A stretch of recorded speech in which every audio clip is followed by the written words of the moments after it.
था present simple tense. क्या पढ़ा था? Present simple tense. Present simple tense में क्या पढ़ा था अपन ने कि जब हम हिंदी वाक्यों को जब हम इंग्लिश सेंटेंस को हिंदी में अनुवाद करते हैं तो उसके लास्ट में ता है, ती है और ते हैं आता है। जैसे मैं पढ़ता हूँ, ठीक है, तुम पढ़ती हो, है ना, वो खाता है या कोई दमो जाता है, तो ता यदि बाद में आएगा तो वो प्रेजेंट सिंपल टेंस है। अब बात करनी है अपन को काय की? प्रेजेंट कंटिन्यूअस टेंस की। काय की बात करनी है? Present continuous tense. अब प्रेजेंट कंटिन्यूअस टेंस की पहचान क्या होती है? इंग्लिश वाले जो सेंटेंस होते हैं उनको यदि आप हिंदी में अनुवाद करो तो हिंदी का जो अनुवाद करोगे उसके लास्ट में क्या आएगा? रहा है, रहे हैं, रही है, आता है। आई बात समझ में?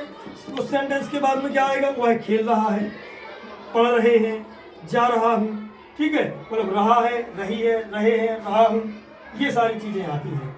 कंटिन्यूअस का मतलब होता है कोई काम लगातार चलना, कोई काम लगातार चलना।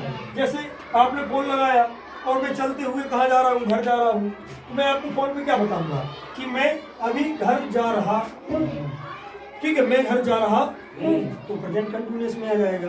तो प्रेजेंट कंटिन्यूअस टेंस की पहचान क्या होती है कि इंग्लिश सेंटेंस को जब हिंदी में अनुवाद हम करते हैं तो उसके लास्ट में हिंदी वाले वाक्य में, ना कि इंग्लिश वाले में तो आ ही नहीं सकता रहा है, रही है, ठीक है।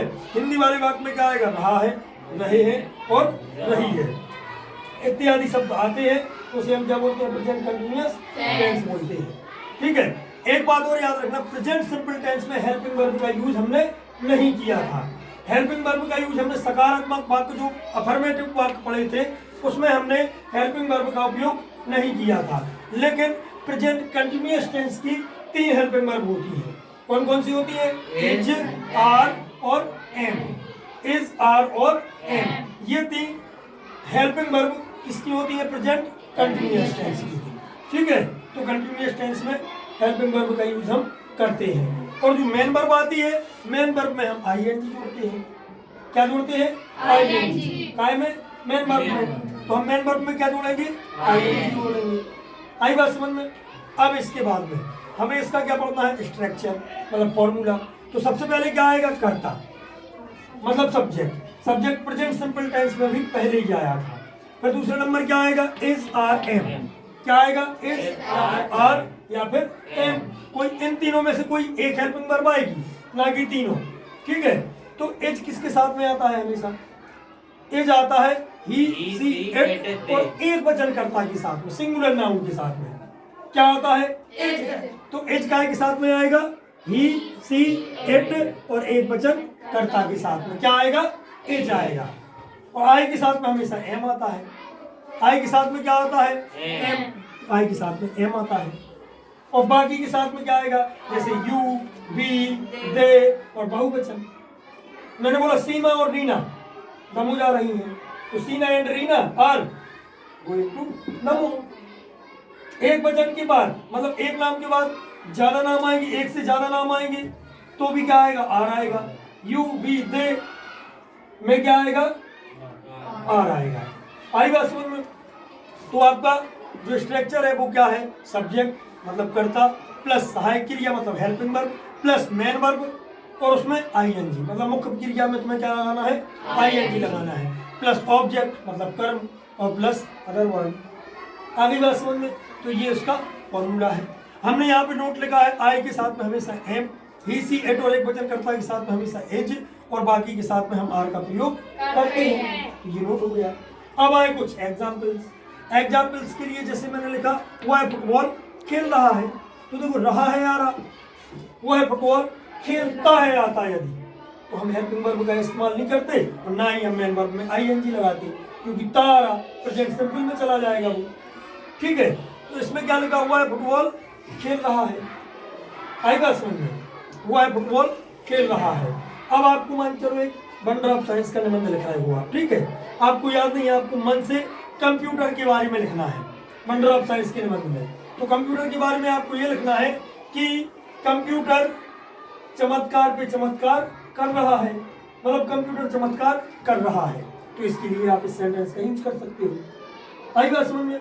अब देखो यहाँ पे वो है फुटबॉल खेल रहा है, तो वह रहा है यारा मतलब लड़का, और लड़के के लिए अपन ही का यूज करते, और लड़कियों के लिए सी का यूज करते, और निर्जीव वस्तुओं के लिए हम का उपयोग करते।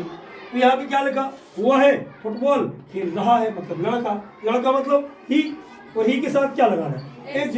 तो ही इज फिर आपकी क्या आनी है, ही इज फिर आनी है आपकी मेन वर्ब। तो मेन वर्ब में क्या करना है, आईएनजी लगाना है। तो he is play, play means खेलना। फिर मेन वर्ब क्या है यहाँ पे, सबसे पहले तो हमें ये बताओ इस वाले वाक्य में करता क्या है, वह खेल रहा है, करने वाला कौन है, वह है। यहाँ पे हमने प्रोनाउन का यूज किया है। प्रोनाउन की डेफिनेशन क्या होती है, किसी नाम या किसी स्थान या किसी वस्तु के स्थान पे हम जिन वाक्यों का उपयोग करते हैं उसे हम प्रोनाउन कहते हैं। जैसे मैंने बोला प्रदीप खाना खा रहा है, तो प्रदीप क्या है, नाउन, और मैंने बोला वह खाना खा रहा है, तो मैंने प्रदीप के स्थान पे काय का इस्तेमाल किया, वह का, तो वह क्या है, प्रोनाउन। तो यहाँ पे हमने प्रोनाउन यूज की है। वह फुटबॉल खेल रहा है, मतलब देखना वह क्या हो जाएगा, खेलने वाला कौन है, वह है, मतलब कर्ता कौन हो गया, कर्ता कौन हो गया, वह है। तो कर्ता क्या है यहाँ पे, ही, वह है। तो मैंने यहाँ पे क्या लेना है, सब्जेक्ट, तो मैंने यहाँ पे सब्जेक्ट ले लिया। फिर क्या चाहिए हमें, हेल्पिंग वर्ब। तो हेल्पिंग वर्ब कौन कौन सी चाहिए, इज या आर या एम। अब इज का हमें पता है कहाँ यूज होती, एम का हमें पता है कहाँ यूज होती, और आर का हमें पता है कहाँ यूज होती।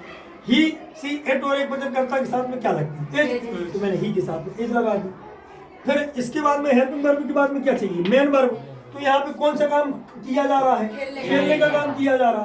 तो खेलने को हम क्या बोलेंगे, खेलने को क्या बोलेंगे, मेन वर्ब, उसका काम बोलेंगे। तो यहाँ पे हमें क्या लिखना है, काम। तो काम क्या करना, वो खेलने का, और खेलने को इंग्लिश में क्या बोलते हैं, प्ले। और प्ले के साथ में हमें क्या लगाना है, आईएनजी। तो मैंने प्ले इंग्लिश दिया। फिर उसके बाद में वो क्या खेल रहा है, फुटबॉल। क्या खेल रहा है वो, फुटबॉल, मतलब कर्म क्या है, फुटबॉल। तो हम यहाँ पे लास्ट में क्या लिख देंगे, ऑब्जेक्ट, फुटबॉल, मतलब ही इज प्लेइंग फुटबॉल, वह फुटबॉल खेल रहा है। अब नेक्स्ट एग्जाम्पल क्या है, वे पढ़ रहे हैं। कौन पढ़ रहा है, पढ़ने वाला कौन है, वे। यहाँ पे भी प्रोनाउन का यूज किया गया, वे पढ़ रहे हैं। मैंने आपसे बोला, कोई आया, मैंने उससे बोला कि ये मतलब वे पढ़ रहे हैं, आप लोगों की तरफ इशारा किया, बोला वे पढ़ रहे हैं, ठीक है। तो पढ़ रहे हैं यार प्रेजेंट कंटिन्यूअस टेंस। वे को इंग्लिश में क्या बोलते हैं, दे, और दे क्या है, सब्जेक्ट है, मतलब पढ़ने वाला कौन है, वे, और सब्जेक्ट क्या हो जाएगा यहाँ पे, वे। तो यहाँ पे क्या आ जाएगा, दे आ जाएगा, सब्जेक्ट हो गया भाई। अब दे के साथ हमने क्या बोला था, कौन सी हेल्पिंग वर्ब लगेगी, आर। यू, बी, दे, और बहुवचन के साथ में हम क्या का प्रयोग करते हैं, करते हैं। तो यहाँ पे दे और काय का काम कर रहे हैं, काम क्या कर रहा है, पढ़ने का। पढ़ने को इंग्लिश में क्या बोलते हैं, स्टडी, अध्ययन। ये अध्ययन कर रहे हैं, तो क्या कर रहे हैं, भी अध्ययन कर रहे हैं। तो मैंने यहाँ पे क्या लिख दिया, दे आर स्टडीइंग। क्या लिखा, दे आर स्टडीइंग। देखिए ना, subject plus helping verb plus main verb, object है नहीं है। यदि हम लिखते क्या कि वे स्कूल में पढ़ रहे हैं, तो स्कूल में क्या आ जाता, ऑब्जेक्ट, इन स्कूल। यहाँ पे मैं NSCHOOL स्कूल लिख देता, तो ये ऑब्जेक्ट हो जाता, वे स्कूल में पढ़ रहे हैं। आई बात समझ में। तो ये वाला सेंटेंस कंप्लीट हो गया। अब वो क्या बोल रहे हैं, मैं स्कूल जा रहा हूँ। कौन स्कूल जा रहा है, सब्जेक्ट क्या है यहाँ पे, मैं। करने वाला कौन है, मैं। करता कौन है, मैं। तो यहाँ पे सबसे पहले सब्जेक्ट आना है, देखो आई लिख दिया। आई के साथ में कौन सी हेल्पिंग वर्ब आती, एम। तो मैंने एम लिख दिया। कौन सा काम कर रहा वो, जाने का। जाने को इसमें क्या बोलते, गो। तो मैंने काम लिख दिया, और काम में हमें क्या लगाना है, आईएनजी। तो मैंने आईएनजी लगा दिया। और कहाँ जा रहा है वो, स्कूल के लिए। टू मतलब के लिए भी होता, ठीक है। तो मैं स्कूल के लिए जा रहा हूँ, या फिर यदि के लिए नहीं बोलना तो मैं स्कूल जा रहा हूँ, सीधा लग सकते हो आप। तो यहाँ पे ये वाला सेंटेंस हो जाएगा। अब इसके नेगेटिव बनाने हैं।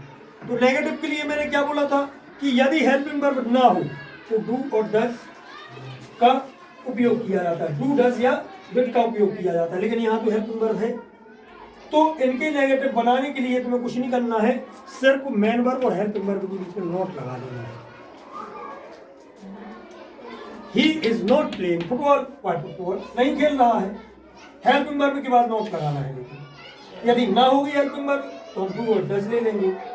यदि है हेल्पिंग वर्ब तो डू और डज की हमें जरूरत ही नहीं है।